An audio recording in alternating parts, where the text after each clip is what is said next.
بسم الله الرحمن الرحیم. السلام علیکم. زه بابر علي خان مومند خبرې کوم د قومي وطن پارټۍ سابقه ایم پی ای یم. د دې ویډیو مقصد دا دی چې د بره کوم مومندو کې یا په سابقه فاټا کې چې کوم الیکشن را روان دی نو هغې کې د آزاد حیثیت سره زما هیڅ قسم اراده نشته د الیکشن کنټسټ کولو او د کوم پارټۍ سره د خپل ملګرو سره چونکې زه به دا ووایم چې چونکې دا دلته په اولنی الیکشن دی په دې قبایلي سیمه کې نو دې کې موږ زه وایم چې ایرریلیونټ نشو پاتې کېدی.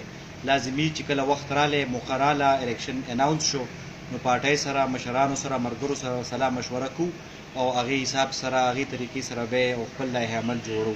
تاسو ډېره مهرباني. موجوده حالت کې لکه د پارټۍ د پرېښودو باره کې ستاسو د کوم افغاني یا تاسو دې تردید کوئ؟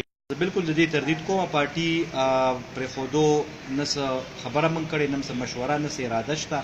دې پارټۍ سره زموږ والد محترم هغه پاتې شوی و نو په هغې سلسله کې زموږ ټول ملګري د پي کې 60 خصوصا موږ ورسره ښه کلک ملاتړ ولاړ یو او په الیکشن په پارټو باندې ښه ټایم هم راځي بد وخت هم راځي.